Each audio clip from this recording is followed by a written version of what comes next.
Hello and welcome to the Live Young podcast. I'm so excited to have Rachel Shear on with me today from Rachel Shear Nutrition.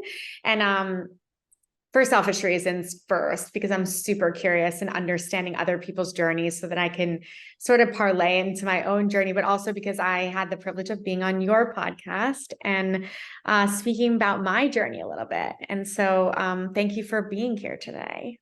Yeah, it's an honor to be on your podcast. I really enjoyed the conversation that we got to have on the Sheer Madness podcast. And I think what's so cool about podcasting is I've actually made really good friends throughout all of this. And I remember after even you came on mine, I was texting you and I was like, I love everything you're about. I love the work that you're doing. So yeah, I'm just so grateful for you and to be here today. Yeah, and I'm excited. I know that we will meet in person one day, not far off. I want to start at the top because, as I'm sort of researching and doing my due diligence on you, understanding just from an outsider's perspective of your journey, like this break, I find that everybody's journey starts, it starts well before that, but there's like something that's not working. And what I've come to understand in your journey is that there was some sort of disconnection, dysbiosis in your gut. And our gut is like, yes, the second brain, but I believe like when there's a disconnection in the gut, like we can't trust ourselves. So who were you when this happened? Like, take me there. I love that question of like, who was I? Because that's something that I often don't get asked, right? They're like, how did this come about? When did you get sick? How important is gut health? But no one ever actually says, like, who were you?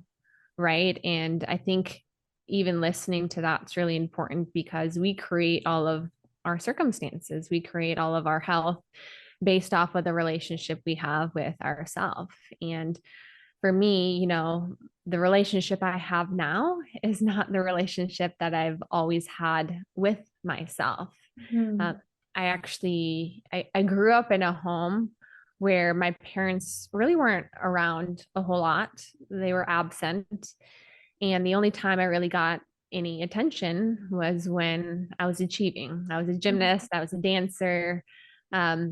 And that's where I received any sort of love. So as a young girl, I learned that in order to feel loved and to feel a sense of worth, I had to be beautiful. I had to be performing.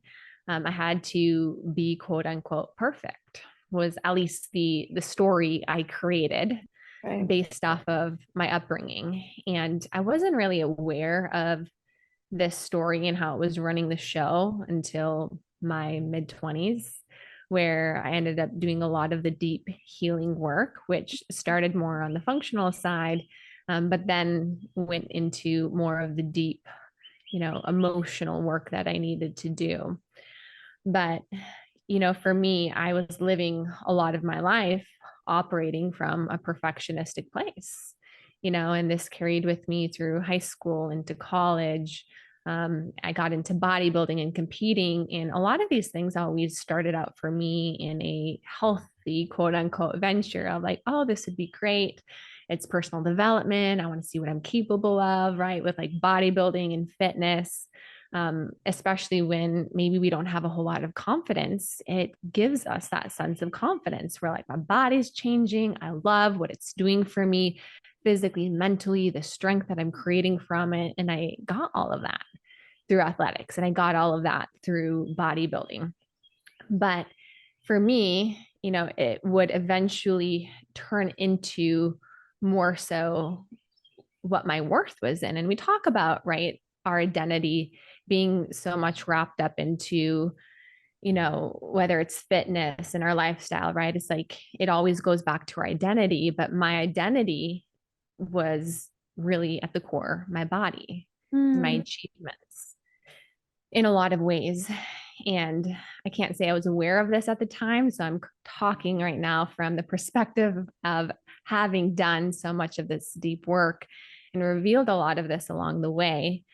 But after competing in bodybuilding for 3 years, back to back 10% body fat. And, on the outside, I looked like the epitome of health. And I had grown a large social media following. I was doing fitness modeling. I was the cover of Men's Health, bodybuilding.com. I was getting all of these different sponsorships. So I was getting the Mm. love and the praise and the acknowledgement. And, on the inside, though, I felt really empty. Mm-hmm. It was always like I was chasing and I don't even know what I was chasing at the time. Like I didn't realize it was so much of really just love and feeling that sense of worth, but I felt like I could never be fully just at peace with Mm. where I was. And ultimately, after maintaining a very low percent body fat, 10% is not healthy by any means for a female to maintain. Like we may look at it and be like, oh my God, she looks great. She's shredded. She has six pack abs. Physically, that's not good for our body metabolically and the stress that it really puts on our body. And then you intertwine that with more of the emotional side of things where, so much of my worth was coming from my body, overtraining, um, in a low calorie diet, right? Metabolically, there's a stress there. My body started to give pushback and it started to manifest in a lot of gut issues. Mm. And I was chronically bloated most days, and for me, my worth, right, was so much in my body and how I looked. I remember feeling just utterly betrayed by my body, and people may be thinking like, okay, you're just a little bit bloated. It's like, no, no, no. I was not a little bit bloated.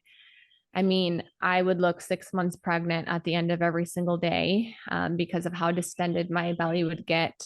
I started to battle severe constipation, so I couldn't even use the restroom anymore. Um, I struggled with massive depression, and it's always hard to say what came first, the chicken or the egg. It's like, was I depressed because of where my physical health was at, because of a lot of the emotional things that I haven't dealt with, or was I depressed, because of, like what I was struggling with? And it was a combination of it all. But with that being said, I started to realize I was not in a healthy place Mm. physically in my body. And I think the physical symptoms were the first sign, right? The physical symptoms are really a whisper for us to take more notice. It's a whisper of our body saying, like, hey, something's not in alignment. Oop. Something is off Yeah. inside.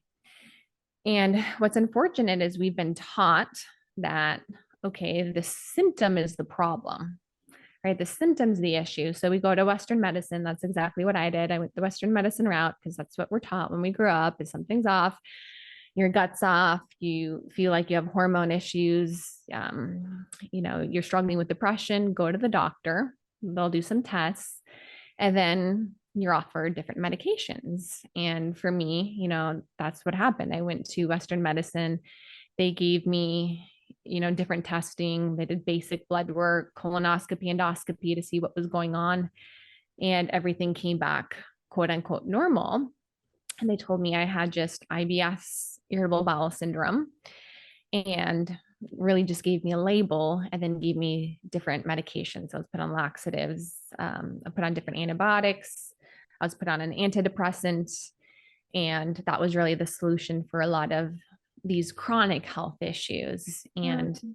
you know, I think that's what's really unfortunate with Western medicine, which I think serves us in so many ways. It definitely does. But when it comes to these chronic health issues, whether it's depression, IBS, right, which is really just an accumulation of symptoms. I have irritable bowel syndrome. It's not a diagnosis. It's like, okay, I know my gut's irritable. Why is it irritable? Mm. Hormone issues like polycystic ovarian syndrome. We really diagnose based off of these symptom clusters. We give somebody a label based off of their symptoms. Once we've ruled out anything is off, like majorly, like they ruled out I had ulcerative colitis, Crohn's, right, which was awesome because like that would be a whole different treatment plan, but there was nothing off, but I Mm. had these symptoms and put on these medications that over time I just continued to get worse and worse. And eventually I was even told I needed to have my large intestine removed, because I could no longer use the restroom at all. I actually had to do a daily enema just to be able to empty my bowels, because the motility in my gut had completely came to a halt now at this point. So I was doing laxatives and doing enemas. And like you asked, like, when was that moment where you were like, okay, like who I am now really needs to shift? Like that was that moment for me. I was sitting in the doctor's office being told I needed to have my entire large intestine taken out. And, you may hear that and think like, I was like, hell no, I'm not going to get the surgery. But actually, the reality was in that moment, I was like, when can we schedule it? Right. There's a solution. Yeah. Yeah. I was like, when can we schedule it? I want to just get it done, get it over with.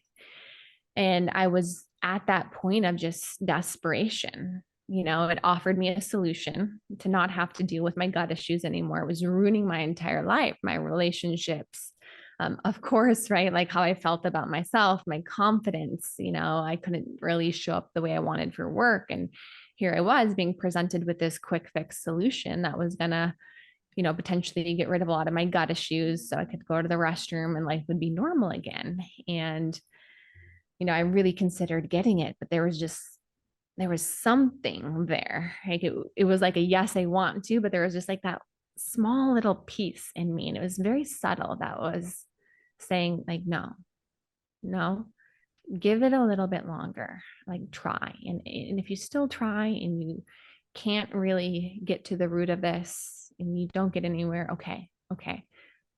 But you're not there yet. Mm. I had to listen to that voice. And it was at that moment where I started to do a really deep dive into what was going on with myself and actually having to look at my life, and this led me into the realm of functional medicine, which I can continue to dive into, which is really at the core of what my practice now is today. It's helping people get to the root cause of their health issues using functional medicine lab testing, which is very different than Western medicine. But it's also at the core, like coaching, it's nutrition, it's looking at lifestyle. And for me, it really had to be a combination of the two. So I ended up seeking more of a functional root cause approach, learning a ton about the gut and the gut microbiome, which is why, so much of what I talk about now today is taking a gut centric approach to healing, because a lot of my issues, yes, were stemming from the gut. And I had to really heal my gut microbiome because it turned out I had a lot of bacteria overgrowth, something called dysbiosis in my gut. I had leaky gut, but still that wasn't the root cause. The root cause was what caused that in the first place. So I would do all of these, these protocols now that I felt like I had the root cause. Even as I stepped into this next phase of my healing, I would do the elimination diets. I would do these herbal protocols. So it's like oil of oregano, berberine, eradicate bacteria overgrowth. I would do the gut lining support, and I would make some progress. And I would feel better, like far better than Western medicine ever got me. And then I would kind of relapse a little bit. So for the year after that, I would make really good progress and then sort of have a bit of a relapse. And it was through a lot of those relapses that I started to do a lot of the deep inner work and actually start to pay attention to that relationship that I had with myself and the view of myself and doing a lot of healing there. And that's where, when I got into that side, like a holistic perspective, so addressing the physical, yes, addressing my gut, but simultaneously doing a lot of the deep emotional work, was when my body was finally able to fully heal. And that's where even now, I always talk about the whole person must heal for the gut to function optimally. What's really beautiful, the whole person must function in order the gut to function properly. The whole person must heal in order for the gut to function properly. Yeah. That's such a beautiful way to put it, because I spend so much time thinking about this hero's journey, and I believe we're all on a hero's journey, and it all looks differently, but it starts with a break, and then it starts with and then it is followed by a lot of challenge, but the ever commitment of coming back to self, of like knowing that you're worth it to keep going. And then oftentimes when you get to a certain place and it's like, okay, it seems it's okay, it's better, you get rocked and you fall back. But just as you said, it's like you keep going, and that whisper, that whisper, that whisper. And I think what fuels it, in my experience and opinion, is this love of self, that you won't let yourself down, that you know that there's something pushing you. And also, like, just that, you know, the universe doesn't want to see you fail. It wants to see you, you know, flourish and provide. And I give you so much credit for not giving up, and also taking everything you've learned and now serving it so that other people can find that within themselves. Because you know, I believe in everything you say, but also in what you do, because the medical system, yes, we support it, and yes, we need it. And our bodies, our energetic beings, what's going on inside of them is a reflection to how we speak to them, how we use them, how we feed them, how we relate to them, and how we relate to others. And the stuckness you are feeling, that constipation even, is just like almost this frozen, you know, you're almost frozen in time. And going back to the beginning of like how you were receiving love, it was all external. But for you to crack that freeze, you had to really go within and find the love within. So amen. Like, kudos to you. Good for you. Yeah, it was a long journey, and I share it with people because, you know, it's an evolving journey. And I know we talked about this on the podcast you came in. It's healing. It's a continuous journey, you know, and even, you know, I'm still doing work today, right? It never truly ends. And every time you up level again in your life, you know, there's just more layers that you get to peel back. But it's also realizing, like I said earlier, these symptoms are a whisper from your body to take more notice, to say something is not in alignment, and for us to pay attention. And it's when we don't listen to those signals, we don't listen to the cry of our body, that it manifests in disease. It manifests whether it's in gut issues, autoimmune conditions, right? It's not a coincidence that most people who have a history of trauma, who are in therapy, have IBS, they have gut issues, they have an autoimmune condition. There's a huge connection between the gut in the brain, but also trauma that's trapped and stored in our body. And a lot of that actually is stored in our vagus nerve, that vagus nerve, which is the nerve that goes all the way from our gut to our brain. You know, this is our body's parasympathetic response, which when we have this trauma, it puts our body in a more hypervigilant state easily. I know that's what happens. I'm not safe. Yeah. Like constantly on edge, and even things that like shouldn't really set you off do. Like it's like your threshold has been like shortened based off of dealing with normal life stressors. And that's exactly what happened to me. And you know, it's the combination of, I mean, everything. And now I look back and I'm like, well, no, like, duh, of course, like you ended up with these gut issues, like metabolically, everything slows down, you know, when you're at a very low body composition. So there was an actual physical stress, but not to mention there was this, you know, emotional trauma that also was constantly putting my body in this hypervigilant state, which completely shuts the gut down. So we're not digesting food. And what tends to happen is, you know, most people either like hold on to everything or they expel everything. So, you know, symptoms of IBS, constipation, diarrhea, they're really common when somebody who has a lot of that trauma that hasn't been released fully from their body. And I know for myself, like, that's why I'm so passionate about doing a lot of the deep inner work, as I know you are as well too, in what you do. My story just started more on the physical side and getting into functional medicine, and then went more into like the deep, you know, spiritual and healing work. But I'm a big believer in both of them. Like they coexist together. And the best results I've seen from anybody is when they're doing both. Like they're taking a functional approach. They're getting the testing done. They're looking at their gut. They're looking at their hormones, because those things 100% matter.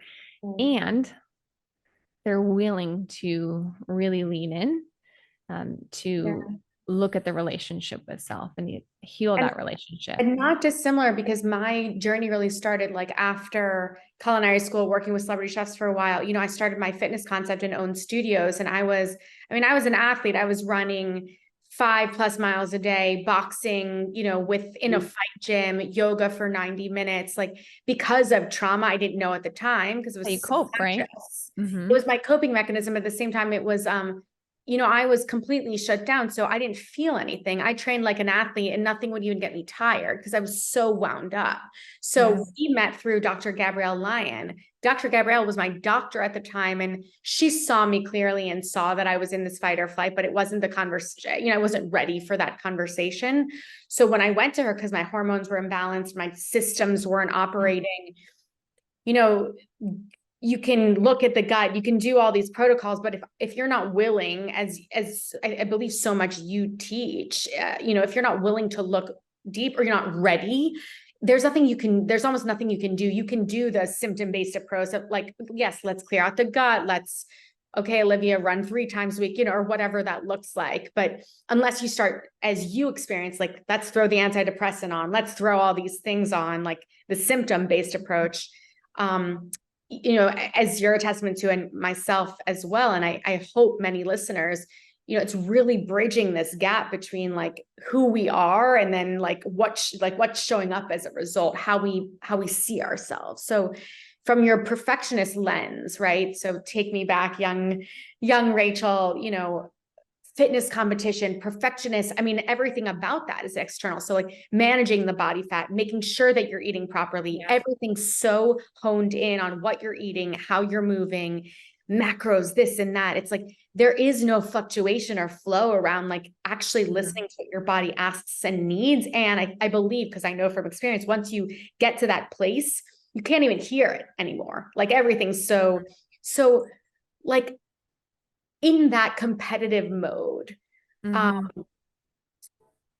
Just like what it was a business for you, it was strategic for you. So how did that, was it just, did you feel shut off from your body? Did you even know what that felt like? Yeah, it's interesting. And I love always having these conversations with people who've been in similar places and have done the work because you ask such good questions where people who haven't been there before, like they don't get it 100%. But yeah, for me, I was definitely shut out. Like how I operated was, hey, body, this is what we're doing. And you're going to do it whether you like it or you don't do it. Like, because I have an insane work ethic and discipline, which has served me in so many ways. It has served me. It's a gift. I do believe drive is one of my God given gifts, but I also believe that when the ego takes that and uses it for its own purpose, that's when it manifests in a lot of these problems. Like we are given these certain gifts. And for me, when I can put that towards things that are purposeful and serving people and really tuning in and listening to myself, it's a beautiful thing. But at that time in my life, right, drive was, hey, shut up, body. This is what we're doing. We're going to get the result. So it was focused on the result. And I think that's the core of what perfectionism is. It's saying, I don't care, body, what you're saying, what you're telling me, anything. We're going to get to this result. And if we're not at this result right here, we're not good enough and you're not worthy. Like Right. that's what perfectionism is. And sometimes like I hear people talking about like, oh, I'm a perfectionist and all of this. Like it's like a very depressive way of looking at self and in life. And it's actually Oof, operating from a place of lack and scarcity. not enough and unworthiness. And it's interesting we're having this conversation because I actually wrote a post today. And Excellent. If not, yeah, oh yeah, I saw it. I want to talk about it. It's on my list. But so you wrote a post and it says, it says, perfectionism is not the same as excellence. And I wrote about in that post how I operated a lot from perfectionism, where I cared a lot, right, about that end result. And, people looked up to me. They wanted my body, right, when I was competing in bodybuilding and all of that. And it put a lot of pressure on me to maintain this end result because that's where my worth was placed in. Where I operate from now, which, if you follow me, I still have a very fit body. I still have a 6-pack. It's very different It's very different now than what it was at 10% body fat. But for me now, it's about excellence. And excellence is very different than perfectionism because excellence is about how I show up on a day to day basis and less about the end result. So it's more about me following through on the things that I say I'm going to do. But excellence, truly at my core, also is being able to listen to what I need at my core, listen to that intuition and honor that. It's not being legalistic. It's not saying you're doing this no matter what. It's actually saying, okay, what actually do I need? And then honoring that. That is excellence at the core. But it is following through on things and really tuning into that. For me, it is, giving 100% in everything that I do. And 100%, guess what? Looks different on different days. There was on Sunday, I did not sleep very well. Every so often I have those nights we all do where we just don't sleep well. I was just like restless all night long. For me on Monday, excellence and giving 100% looked very different than on a night where I had a full 8-9 hours of sleep. Yeah. But because excellence is one of my core values, I still gave 100% of what I had for that day. For me, that meant showing up for what I could and being present in everything that I was in.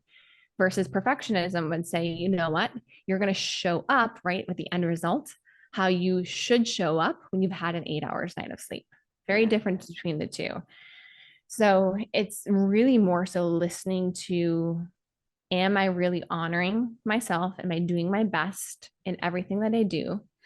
And operating from that place. And then there's the byproduct of the things that other people see, which, yes, is having a fit body. Because for me, it's also health. Health is physical, but it's also mental.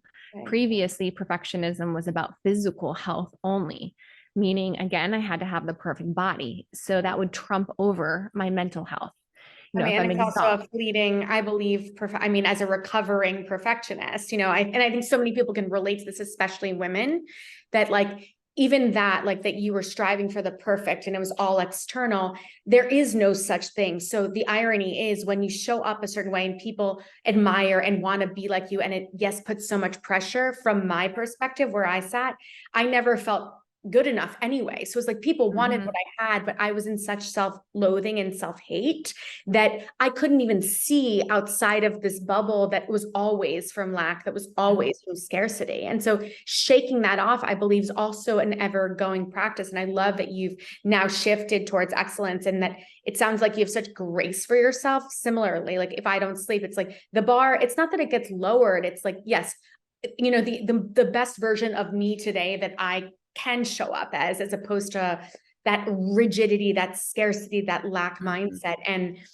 the control around it is softened. And I believe in your journey, in my journey, the softening is coming into the feminine.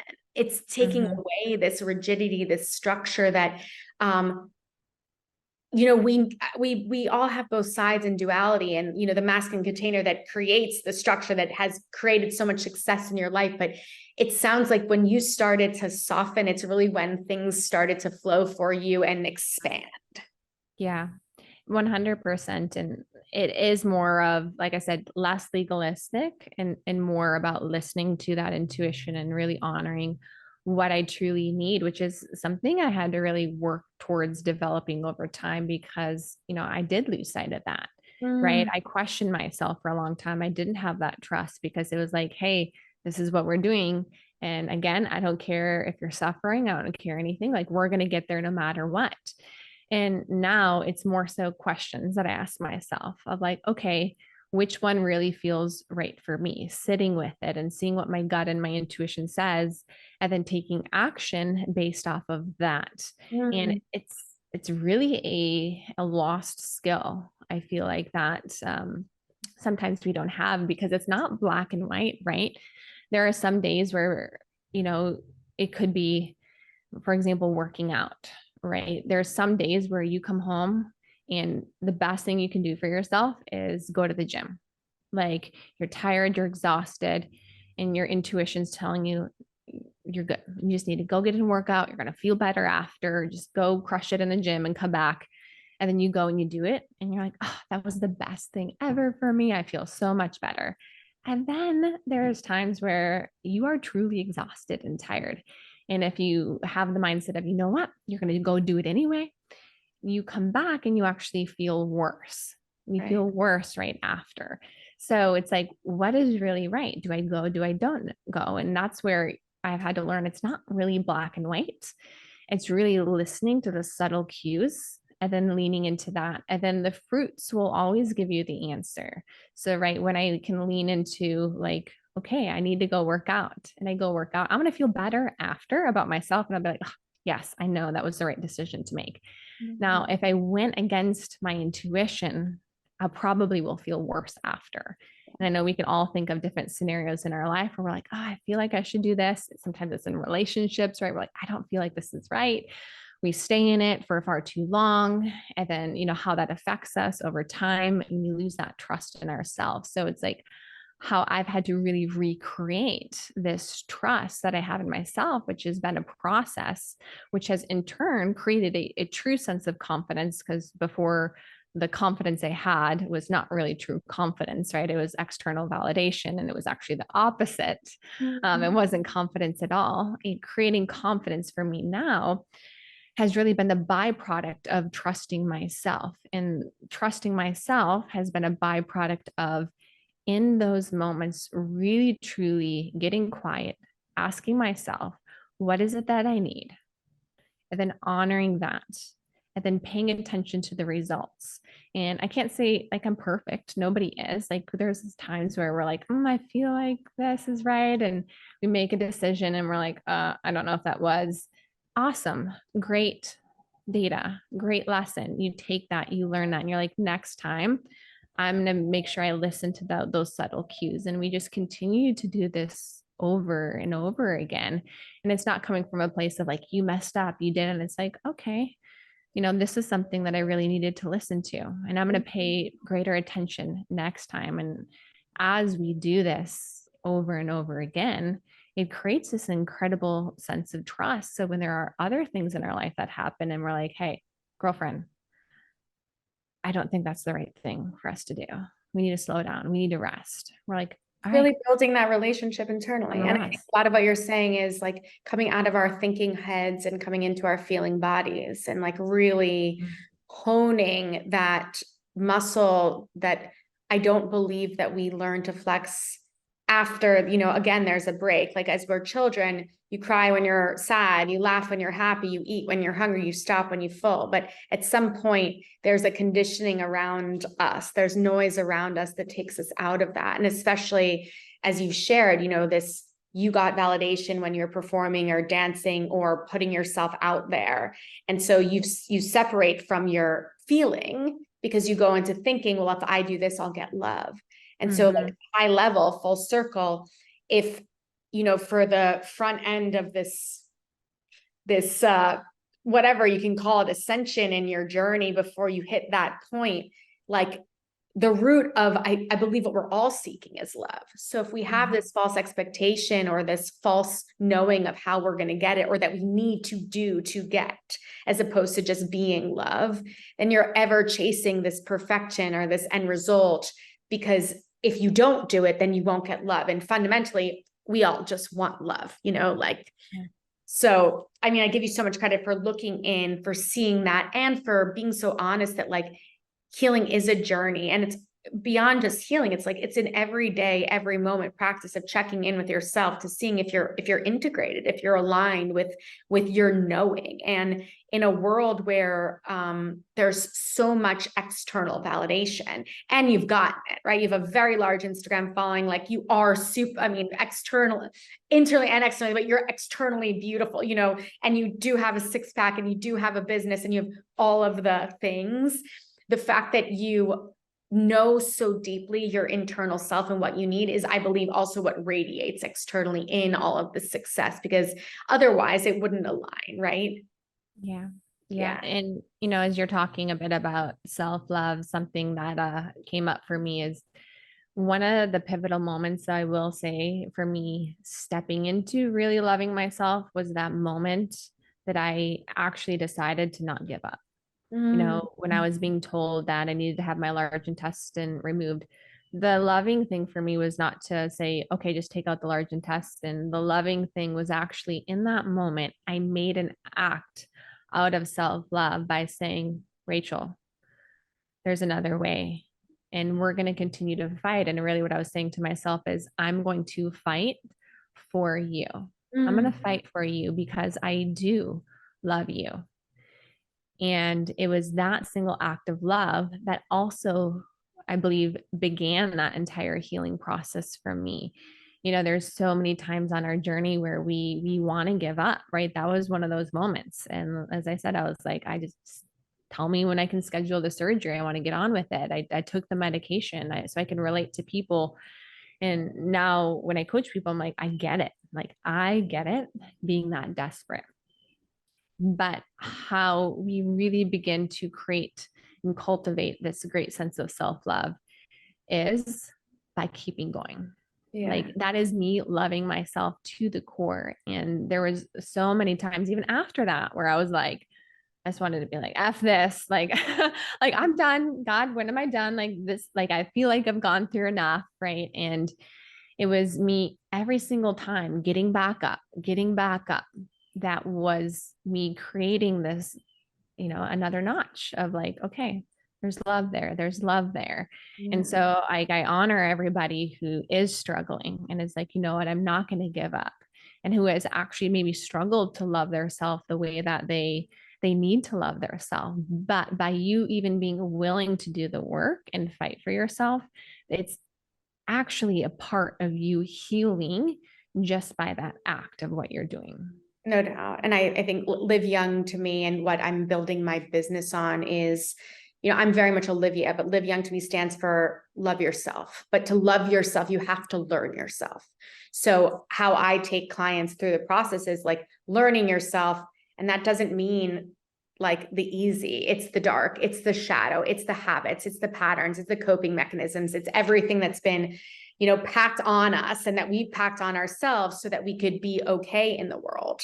To learn yourself to the extent that you can then shatter like all of it and then bring back the gold to love yourself and to love yourself again and again, because I believe that life begins when we make that choice to love ourselves, because we're no longer existing in what was, we're living in this moment, this present, what is. Because if we're not, then we're stuck in past wounding, perfectionism, people pleasing, all of the coping mechanisms, and then the symptoms as a result, be it like nutritional, medical, or the coping mechanisms that we lean into to make ourselves feel okay, right? That instant gratification. So I love that you literally went through this, like learning yourself to love yourself, and that ever reminder, because it's phenomenal. You're living proof of like this work works, and that it is so mind body connected. And in that, I'm also just curious, like from not a surface perspective, but I know a lot of people who listen, who follow me, followed my journey.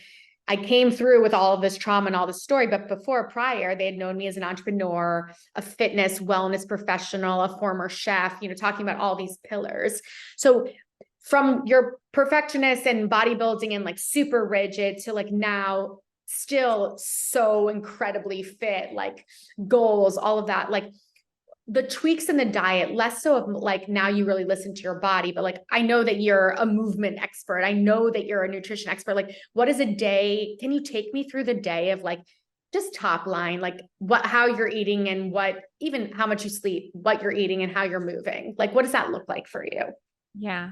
So I had to start actually making sleep a part of my business investment and even framing it in that way. Because, as I did a lot of this healing and I started my practice, there's different levels and there'd be like things that come back up in business. And I'm like, okay.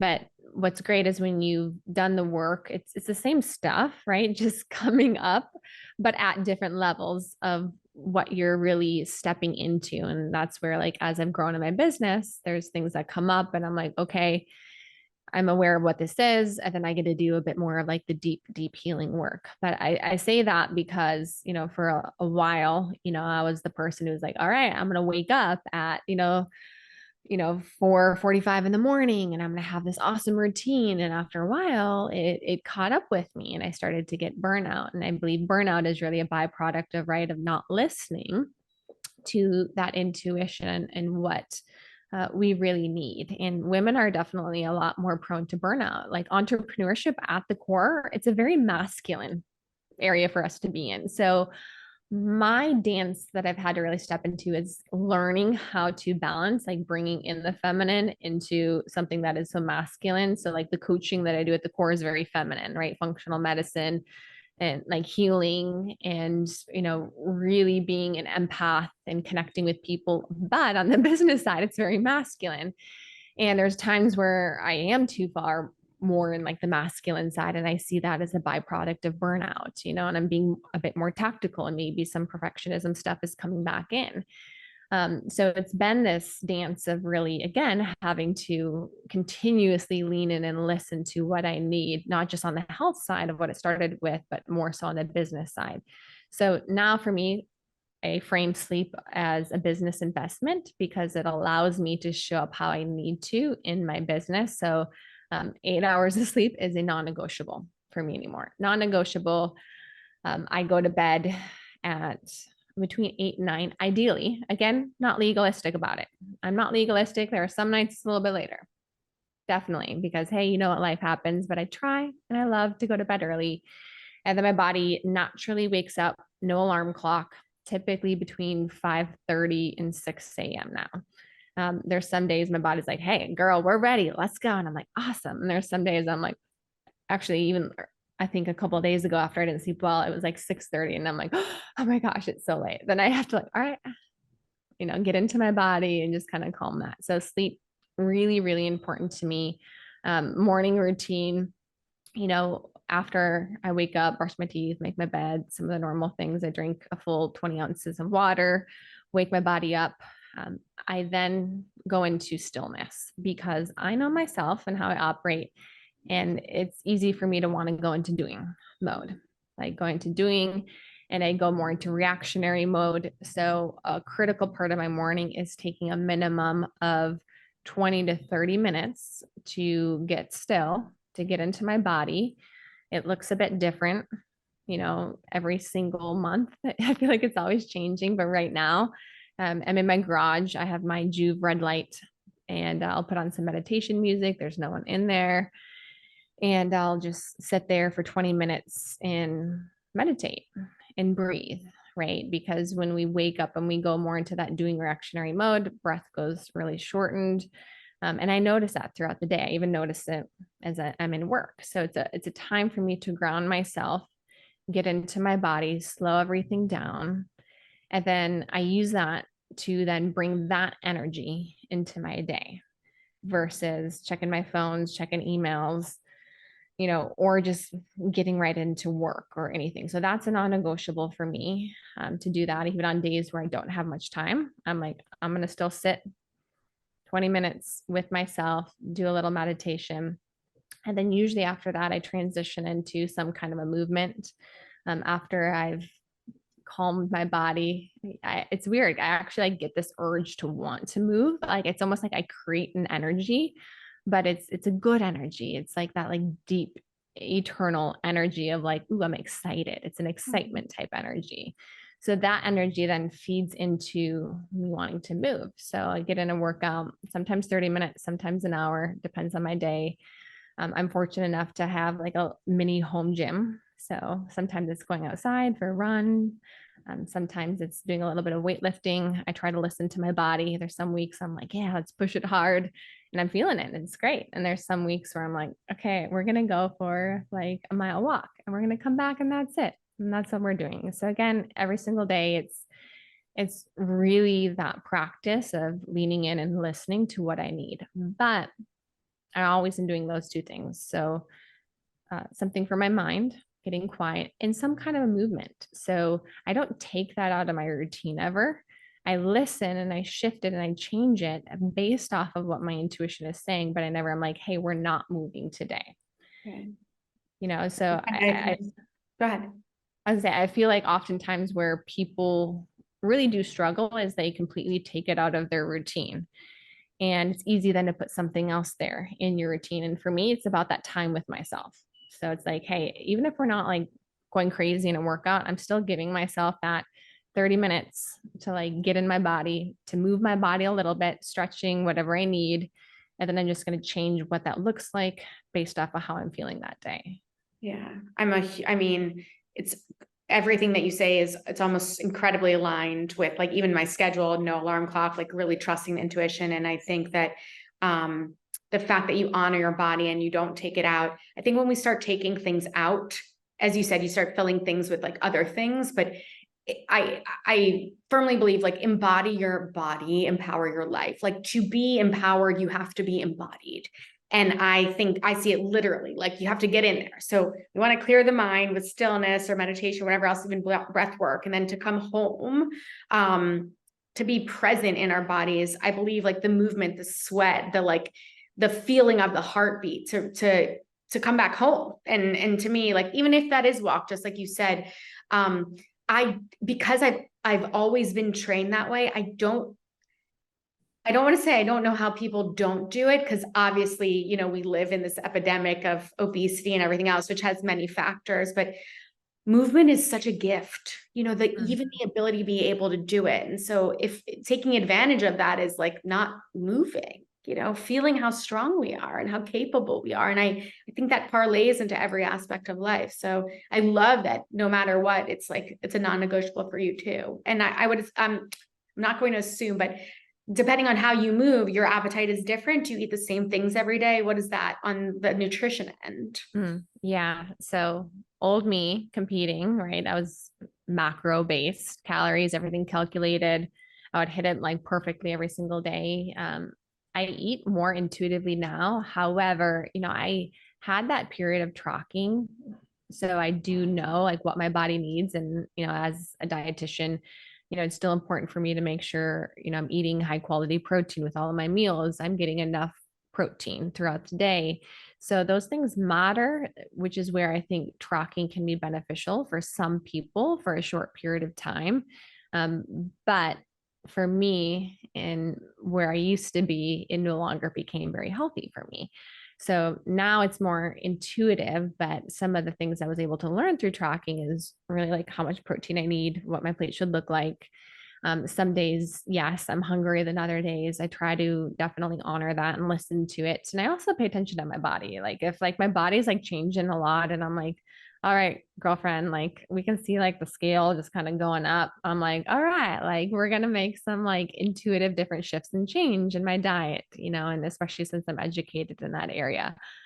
So I pay more attention to my body too and can make subtle shifts in my eating and my routines, but rarely do I feel like I ever get to a place where I'm like hungry, except for maybe recently where I'm like traveling, or there's something and I get major blood sugar drop. So for me, like having consistent meals is super important. And I'm not talking about like 6 meals throughout the day.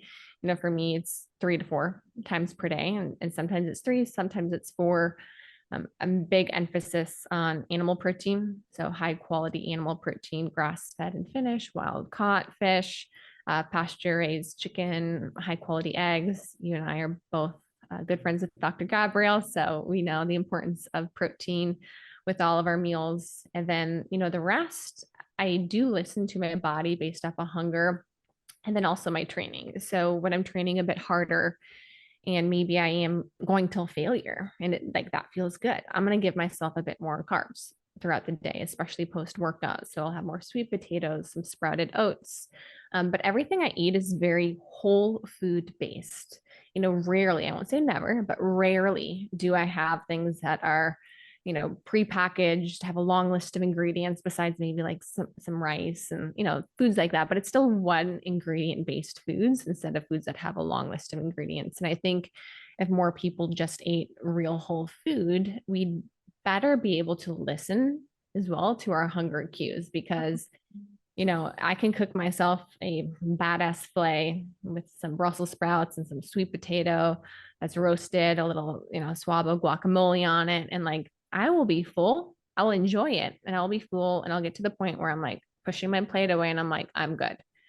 Now, when it's these hyper palatable foods, the foods that are in like prepackaged items, the chips, um anything really that's based from our standard American diet, they're foods that taste so good we can't stop eating them. We override those cues 100%. So it's really hard to listen to, am I hungry or do I have cravings, you know, because we're not actually eating real whole food. So that's like a core staple in my diet, protein, and then adding in more carbs based off of I'm training. I often get asked to, since I do help a lot of people with body composition, and weight loss is always a focus for, I feel like, everybody when they come to me in my practice, is like, what's the ratio of like carbs versus fats? And ultimately, it really doesn't matter that much. Now, if you're somebody who has to lose a decent amount of weight, yeah, you need to be in a bit of a calorie deficit and have enough protein. But if you prefer a little bit more fats or carbs, it's not that big of a deal as long as you're still burning more than you're taking in, and vice versa. Same thing if you're wanting to focus a bit more on strength and muscle building, you have to be in a little bit of a surplus. So eating more than you're burning, getting in enough protein, but it doesn't really matter that much as long as you're eating real whole food. I with you, same.